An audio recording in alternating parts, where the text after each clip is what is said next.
এটা সময় আছিল যেতিয়া চাইকেলেৰে শ মাইল যাত্ৰা আৰম্ভণি কৰিছিল। তেতিয়াৰ দিনত মানুহে চাইকেল যেতিয়াই দেখিছিল সেইখন চাবলৈ মানুহৰ ভিৰ লাগি গৈছিল। কিন্তু সময় সলনি হ'ল, চাইকেলৰ স্থান বেলেগ যান-বাহনে লৈ ল'লে। কিন্তু এতিয়াও চাইকেলেৰে অহা যোৱা কৰা মানুহৰ সংখ্যা কিন্তু কমি যোৱা নাই। মানুহৰ কিছুমান কাৰণে এইটো ফিটনেছ পাবৰ বাবে, নহ'লে কিছুমানে জীৱন চলাৰ উপায় হিচাপে চাইকেলখন ব্যৱহাৰ কৰি আছে। এনে সকল লোকৰ বাবে আজি মই চাইকেল আৱিষ্কাৰক লৈ জড়িত কেইটামান এনেকুৱা ইতিহাস লৈ আহিছো, যিকেইটা আপোনালোকক আচৰিত কৰি দিব পাৰে। আহক মিলি আমি দুটা চকাৰ ওপৰত চলা এই বাহনখনৰ ইতিহাসৰ বিষয়ে জানি লওঁ। চাইকেলৰ ইতিহাস 19শ শতাব্দীৰ আৰম্ভণিৰ পৰাই জড়িত হৈ আছে। এইটো সময়ত কেৱল ঘোঁৰা গাড়ীৰে মানুহ অহা যোৱা কৰাৰ প্ৰমুখ্য বাহন আছিল।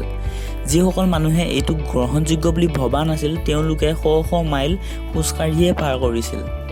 এনেধৰণৰ মানুহৰ বাবেই প্ৰয়োজনৰ ওপৰত গুৰুত্ব ৰাখি জাৰ্মানীৰ এজন ব্যক্তি বৰন কাৰ্ল ভন ডেৰিছে এই চাইকেলৰ দৰে দেখা এটা বস্তু আৱিষ্কাৰ কৰিলে, আৰু আপুনি এইটোক চাইকেলৰ প্ৰথম ৰূপ বুলিও ক'ব পাৰে। কাঠেৰে তৈয়াৰী এইখন চাইকেলৰ দুটা চকা আছিল আৰু মাজতে দুখন ভৰি ঠেলিব পৰা জেগা আছিল, আৰু ইয়াক লাউফ মেচিন বুলি কোৱা হৈছিল। ডেৰিছৰ এইটো ডিজাইন লৈ ইংলেণ্ডে তাত কিছুমান সাল সলনি কৰি এটা বেলেগ ৰূপ দিলে, আৰু এইটোক ডেন্ডি হৰ্চ বুলি কোৱা গৈছিল। আৰু এইখন চাইকেল মানুহে 40 বছৰ ধৰি ব্যৱহাৰ কৰিলে। ফ্ৰান্সৰ দুজন ভায়েক পিয়েৰে মিছটছ আৰু পিয়েৰে লেলিমেনে পেডেল আৰু মানুহে বহিবলৈ চিট যোগ দি মানুহৰ আগত এটা নতুন ৰূপ দাঙি ধৰিলে। 1864 চনত অহা এই চাইকেল মানুহে বহুত পচন্দ কৰিলে। দুয়োজন ভায়েকে 4 বছৰলৈ পইচা জমা কৰি ইয়াৰ উৎপাদন ডাঙৰ স্তৰলৈ নিয়াটো আৰম্ভ কৰিলে। এইটো সময়তে তেওঁ নিজৰ চাইকেলখনত কিছুমান সাল সলনি কৰিলে আৰু নতুন চাইকেলখনৰ নাম ৰাখিলে বন চেকাৰ।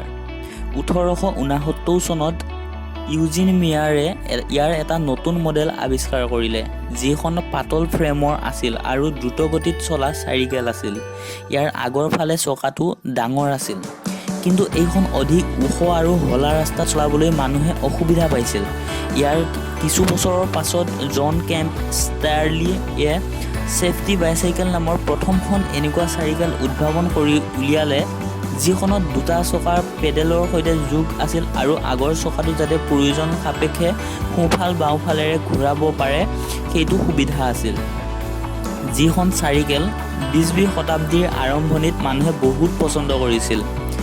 1900ৰ পৰা 1950 দশকলৈ চাইকেলক গোল্ডেন এৰিয়া বুলি কোৱা গৈছিল, কাৰণ এইটো সময়ত চাইকেলেই মানুহৰ অহা যোৱা কৰাৰ মুখ্য বাহন আছিল।